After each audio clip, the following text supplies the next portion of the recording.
Hello friends, स्वागत है आप सभी का आपके अपने इस यूट्यूब चैनल पर। दोस्तों, ये वीडियो भी आप लोग के लिए बहुत ज़्यादा इंपॉर्टेंट होने वाली है, क्योंकि इस वीडियो में मैं आपको बताने वाला हूँ, अगर आप एक नए घर को बना रहे हैं और आपको बिल्कुल भी आइडिया नहीं है कि घर में हमें कॉलम कहाँ कहाँ देने चाहिए और कौन सी बातें ध्यान में रखनी चाहिए, तो इस वीडियो में आपको कंप्लीट डिटेल देने वाला हूँ। पूरी कोशिश करूँगा कि आपको बहुत ही अच्छे तरीके से समझा पाऊँ। साथ ही मैं आपको भी एक हाउस प्लान पर लेके चलूँगा, जिसमें हमने एक पूरी कॉलम की प्लेसिंग कर रखी है। और देखो, आपके घर का साइज कुछ भी हो सकता है, लेकिन आपको तरीका और क्या बातें पता होनी चाहिए वो सब मैं आपको समझाऊंगा, तो आप उससे इजीली प्लान कर पाएंगे। सो प्लीज़ वीडियो में एंड तक बने रहना। और हाँ, वीडियो अच्छी लगे तो वीडियो को लाइक भी करना और चैनल को सब्सक्राइब भी करना। तो अभी चलते हैं हम अपनी लैपटॉप की स्क्रीन पर, जहाँ पे मैं आपको प्लान के साथ साथ बताऊंगा। तो दोस्तों आगे हम अपनी लैपटॉप की स्क्रीन पर जहां पे सामने आपको एक हाउस प्लान दिखाई दे रहा होगा, जिसका साइज है 20 बाय 60 फीट का। ठीक है। और इस प्लान से अगर आपका कोई इस तरीके से प्लॉट है तो आपको काफी आइडिया मिल जाएगा, तो वो भी चीज आप देख सकते हैं। लेकिन हमारा मोटिव रहेगा इसमें सिर्फ कॉलम की प्लेसिंग को समझाना, साथ ही साथ और भी चीजें हम बताते रहेंगे। अब आप ये मत देखना कि आप इसका स्क्रीनशॉट लो और वीडियो देख के निकल लो, लेकिन पूरा आपको वीडियो देखना है, क्योंकि ये जो आपको कॉलम कॉलम की प्लेसिंग दिखाई दे रही है, इसमें भी कुछ चीजें मैं आपको बताने वाला हूं कि क्यों यहाँ पे इतना साइज या इतनी दूरी या इस तरीके से दिया गया है। तो वीडियो का एंड तक बने रहना। और साथ ही साथ मैं पहले आपको ये बताने देना चाहता हूँ कि घर में कहाँ कहाँ कॉलम सबसे पहले जरूरी होता है। देखो, सबसे पहले जरूरी की बात करूं तो आपको ये चीज ध्यान रखना है कि जहां भी आपका जीना आ रहा हो वो काफी ज्यादा जरूरी है। जीने के आसपास आपको कॉलम देने पड़ते हैं।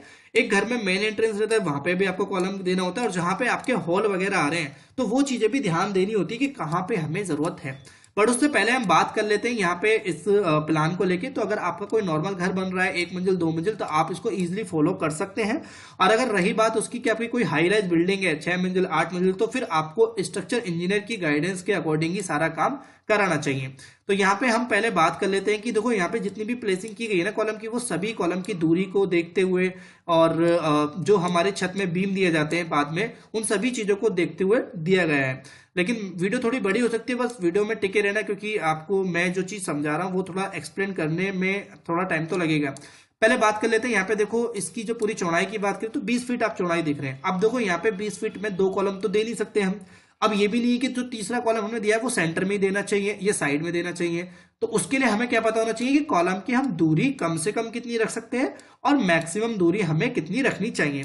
तो अगर हम दूरी की बात करें तो दूरी आपको जो रहती है वो कम से कम की बात करें तो 6 फीट से कम आपको दूरी कॉलम की नहीं देना चाहिए। अगर 6 फीट से कम कोई कॉलम की दूरी देनी पड़ रही है तो कोई ज्यादा जरूरी देना नहीं है। बट हाँ, कुछ रियर केस हो सकते हैं, जैसे कि कोई आपके किसी बिल्डिंग में लिफ्ट है, तो लिफ्ट में आप 6 फीट के आसपास दे सकते हैं। या फिर आप कह सकते हैं कि कोई अगर आपका जीना है तो वो 6 फीट के चौड़ाई है, अगर मान लो एग्जाम्पल तो वहां पे आपको देना पड़ेगा। ठीक है, ये तो आपने रियर केस जान लिया। तो अगर मैक्सिमम की बात करें तो देखो, एक एवरेज, मैं एवरेज मिनिमम और मैक्सिमम दोनों तीनों बताऊंगा। तो एवरेज मैंने मिनिमम बता दिया, मैक्सिमम की एवरेज की बात करें तो 12 फीट कॉलम टू कॉलम दूरी काफी ठीक है।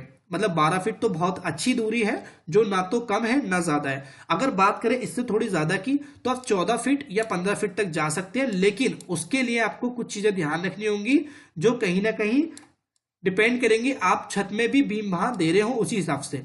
अभी हम बात कर लेते हैं कि यहाँ पे पहली चीज आपको क्या ध्यान रखिए। पहली चीज आपको ध्यान रखनी है कि जहां भी आप कॉलम दे रहे हैं और घर में हमारी जो दीवारें हो रही हैं उस कॉलम से टच करके या कॉलम के जंक्शन से होते हुए जा रही है। जैसे कि ये दीवार है आपकी, ये इससे टच हो रही है, ये इससे टच हो रही है। ठीक है।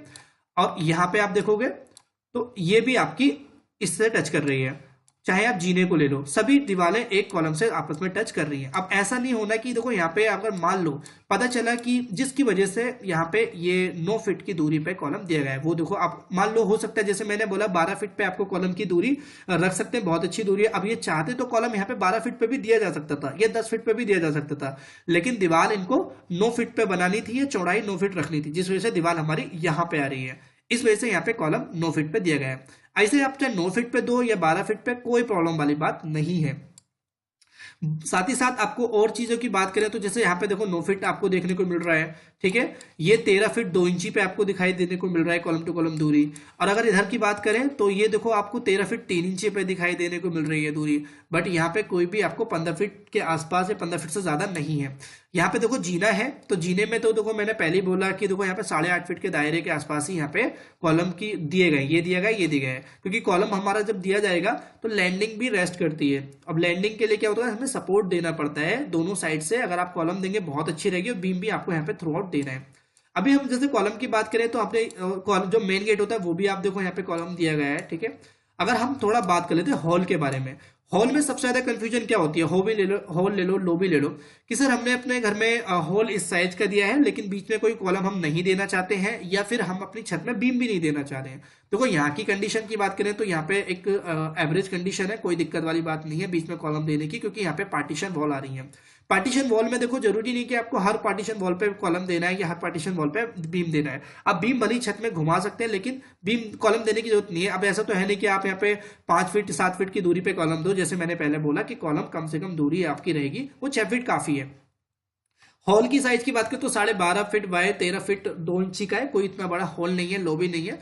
आप यहाँ पे बीच में कॉलम नहीं भी देंगे तो कोई दिक्कत नहीं है, क्योंकि यहाँ पे हमने इस कॉलम से दूरी यहाँ पे एक एवरेज दूरी रखी है। अब यहाँ पे बीम के बारे में बात करें तो आपको देखो यहाँ पे कॉलम की प्लेसिंग एक, इसलिए मैं बोल रहा था कि आपको बीम या दीवार जो रहेगा हमारी और कॉलम जो रहेगा टच में करके देना है, क्योंकि देखो अगर आप छत में बीम देते हो तो यहाँ से बीम जाएगा आपका और इन दीवालों पे बीम जाएगा, और जहां भी बीम जाएगा वो कॉलम से कहीं ना कहीं टच कर रहा है, ठीक है। ऐसा तो हो नहीं सकता कि आपकी दीवार ये है और आप बीम यहां पे दे रहे हो छत में, तो आपको रूम में दिखाई देगा, और इससे क्या होगा कि आपका वो देखने में भी अच्छा नहीं लगेगा और फिर देने का कोई फायदा भी नहीं हुआ। यहाँ पे बीम जाएगा असार पे, जिसको साइड भाषा में कुछ लोग असार बोलते हैं, कॉलम टू कॉलम, दीवार टू दीवार, असार पे कॉलम, वो बीम जाएगा। तो क्या होगा, बीम और कॉलम का जंक्शन बनना या कॉलम बीम से होते हुए जाना काफी ज्यादा जरूरी हो जाता है एक अच्छी स्ट्रेंथ, अच्छी मजबूती के लिए, ठीक है। तो ये हो गया हमारा। अगर हम बात करें और चीज की बीम की, तो देखो होल आपका अगर एक एवरेज है तो आप उसमें हिडन बीम दे सकते हैं, वरना आपको लटक बीम देना पड़ता है अगर आपका कोई ज्यादा बड़ा होल है। बट यहाँ पे एक एवरेज है तो हम यहाँ पे हिडन बीम पे जाएंगे, ये जो आप देख पा रहे हो, ठीक है। तो ये आपने ये तो जान लिया कि प्लेसिंग हमारी कहाँ होनी चाहिए, कम से कम मैक्सिमम दूरी जान ली आपने, कहाँ ज्यादा जरूरी होता है और क्या ध्यान में रखना होता है। जैसे मैंने बोला कि कॉलम और बीम या दीवार हमारी आपस में टच कर रही हो, जैसे कि यहाँ पे हमारा ये आप देखोगे कॉलम है, दीवार हमारी यहाँ से जंक्शन बना के जा रही है, ये हो गया, ये हो गया, ये हो गया।